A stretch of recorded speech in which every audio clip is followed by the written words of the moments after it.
নমস্কার বন্ধুরা, তিয়াসাস রেসিপিতে সকলকে স্বাগত জানাই। আজকে আমি ডিম আর আলু সেদ্ধ দিয়ে একটা দুর্দান্ত স্বাদের রেসিপি আপনাদের বানিয়ে দেখাবো। বাড়িতে যখন মাছ মাংস কিছুই না থাকে তখন আপনারা আলু সেদ্ধ আর ডিম দিয়ে এই রেসিপিটা তৈরি করে নিতে পারেন। এটা ভাত, রুটি, লুচি, পরোটা সব কিছুর সঙ্গেই খেতে দারুণ লাগে। আর বন্ধুরা, এটা যদি আপনারা একবার কাউকে তৈরি করে খাওয়ান তাহলে যে বিশ্বাসই করবেন না যে এটা সেদ্ধ আলু আর ডিম দিয়ে তৈরি করা হয়েছে। তাহলে চলুন বন্ধুরা, রেসিপিটা শুরু করা যাক। রেসিপিটা তৈরি করার জন্য এখানে আমি 3টে সেদ্ধ আলু নিয়েছি। আলুর খোসাগুলোকে ছাড়িয়ে নিচ্ছি।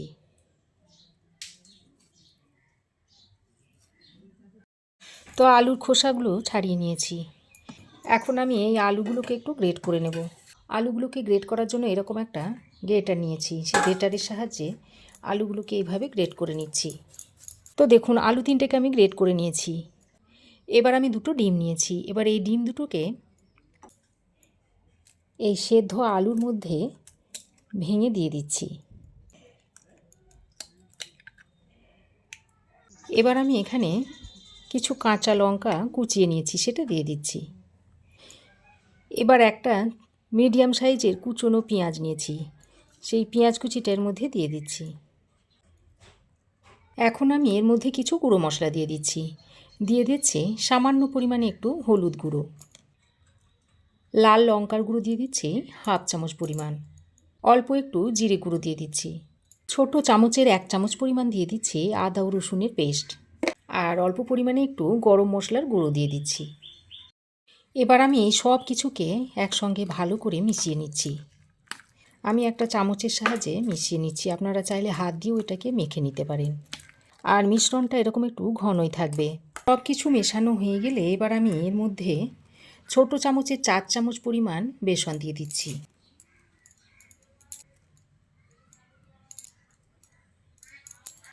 এবার এই বেসনটা দিয়ে আবারও সব কিছুকে একসঙ্গে ভালো করে মিশিয়ে নিচ্ছি।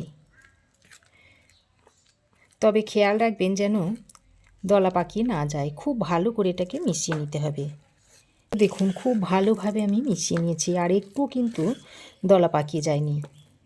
বেসনটা মেশানো হয়ে গেলে এবার আমি এর মধ্যে পরিমাণ মতো নুনটা দিয়ে মিশিয়ে নিচ্ছি। তো দেখুন, নুনটা দিয়েও খুব ভালো করে মিশ্রণের সঙ্গে মিশিয়ে নিয়েছি। এবার দেখুন ব্যাটারটা পুরোপুরি রেডি হয়ে গেছে। এবার এটাকে এক সাইডে সরিয়ে রেখে দিচ্ছি। এবার আমি কড়াই গরম করে দিয়ে দিচ্ছি সাদা তেল। এবার তেলটাকে খুব ভালোভাবে গরম করে নিয়েছি।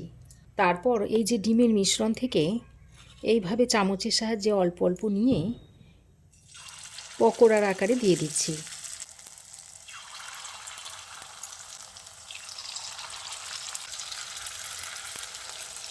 ভাজার পর বেশ খানিকটা ফুলে উঠবে, তাই তেলের মধ্যে যে পরিমাণ ধরে সেই পরিমাণ দিয়ে পকোড়াগুলোকে ভেজে নেব। এবার গ্যাসের ফ্লেমটাকে লো টু মিডিয়ামে করে ডিমের পকোড়া বা বড়াগুলোকে ভেজে নিতে হবে। হাই ফ্লেমে বড়াগুলোকে ভাজবেন না। হাই ফ্লেমে বড়াগুলো ভাজলে উপর থেকে খুব তাড়াতাড়ি একটা কালার চলে আসবে আর ভিতরটা কাঁচা থেকে যাবে, তখন আর বড়াগুলো খেতে ভালো লাগবে না। তো লো টু মিডিয়াম ফ্লেমে বেশ ভালো করে উল্টে পাল্টে বড়া বা পকোড়াগুলোকে ভেজে নিচ্ছি। তো দেখুন, সুন্দর একটা কালার এসে গেছে। ঠিক এই রকম একটা কালার করে ভেজে নিতে হবে। তারপর এই বড়াগুলোকে আমি একটা প্লেটের মধ্যে তুলে নিচ্ছি। একইভাবে বাকি পকোড়া বা বড়াগুলোকেও ভেজে নেব।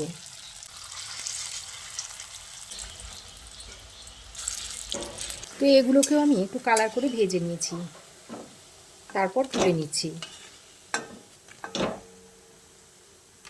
এই পকোড়াগুলোকে আপনারা শুধু মুখেও খেতে পারেন, আর কফির সঙ্গেও স্ন্যাক্স হিসাবে ব্যবহার করতে পারেন। তো দেখুন, সব বড়াগুলো ভেজে আমি তুলে নিয়েছি, আর দেখুন কতটা নরম স্পঞ্জি হয়েছে। পকোড়াগুলো ভেজে তুলে নেওয়ার পর ওই তেলের মধ্যে দিয়ে দিচ্ছি একটা তেজপাতা, একটা শুকনো লঙ্কাকে ছিঁড়ে 2 টুকরো করে দিয়ে দিলাম, আর দিয়ে দিচ্ছি 1/2 চামচ মতো গোটা জিরে। এবার ফোড়নটাকে কয়েক সেকেন্ড ভেজে নিচ্ছি। তো ফোড়ন কয়েক সেকেন্ড ভেজে নিয়েছি। এবার আমি এর মধ্যে একটা বড় সাইজের পেঁয়াজ বেটে দিয়ে দিচ্ছি। তারপর পেঁয়াজটাকে একটু লালচে করে ভেজে নিতে হবে। দেখুন বন্ধুরা, পেঁয়াজ আমি লালচে করে ভেজে নিয়েছি আর পেঁয়াজের কাঁচা গন্ধটাও চলে গেছে। এবার আমি এর মধ্যে একটা বড় সাইজের টমেটো পেস্ট করে দিয়ে দিচ্ছি।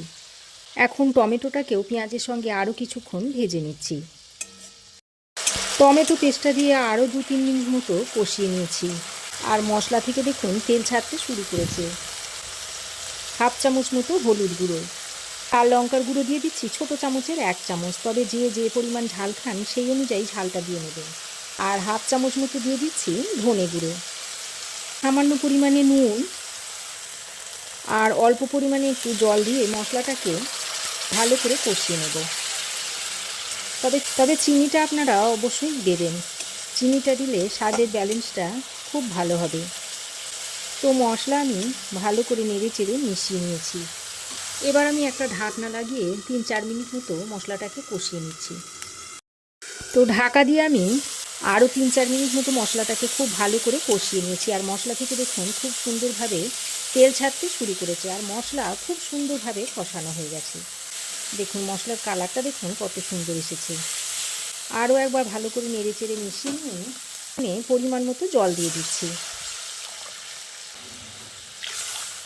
জলটা দিয়ে মশলার সঙ্গে খুব ভালো করে নেড়ে চেড়ে মিশিয়ে নিয়ে আবারও একটা ঢাকনা লাগিয়ে 4-5 মিনিট মতো রান্না করে নিচ্ছি। এর ফলে ঝোলটা খুব ভালোভাবে ফুটে উঠবে আর মশলার ফ্লেভারটা ঝোলের মধ্যে খুব ভালোভাবে মিশে যাবে।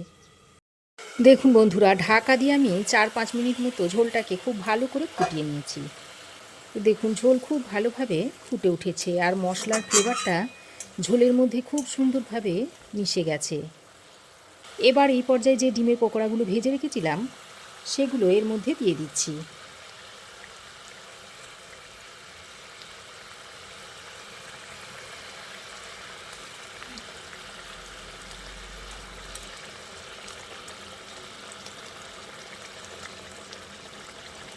সবগুলো আমি দিইনি, কয়েকটা রেখে দিয়েছি শুধু মুখে খাবো বলে। পকোড়াগুলো দেওয়ার পর হালকা হাতে একটু নেড়েচেড়ে মিশিয়ে দিচ্ছি। তারপর এইভাবে 2-3 মিনিট মতো ফুটিয়ে নিতে হবে। এখন আর ঢাকা না দিলেও চলবে। তো দেখুন ডিমের বড়া বা পকোড়াগুলো দিয়ে আমি আরও 2-3 মিনিট মতো ফুটিয়ে নিয়েছি আর দেখুন ফুলে কত বড় হয়ে গেছে। আর দেখুন পকোড়াগুলো ফুলে কত বড় হয়ে গেছে। এবার আমি নামানোর আগে অল্প একটু গরম মশলার গুঁড়ো ছড়িয়ে দিচ্ছি আর কিছুটা ধনেপাতা এভাবে উপর থেকে ছড়িয়ে দিচ্ছি। তারপর আবারও একবার হালকা হাতে নেড়েচেড়ে মিশিয়ে নিচ্ছি। মিশিয়ে নিয়ে আরও 1-1.5 মিনিট মতো ফুটিয়ে নিলেই রেসিপিটা সার্ভ করার জন্য একেবারে রেডি হয়ে যাবে। দেখুন আরও 1 মিনিট মতো ফুটিয়ে নিয়েছি। তারপর গ্যাসের ফ্লেম বন্ধ করে এবার রেসিপিটা আপনাদের সার্ভ করে দেখাচ্ছি। এবার আপনারা এটা রুটি, পরোটা, লুচি, ভাত সবের সঙ্গে অনায়াসেই সার্ভ করে দিতে পারবেন।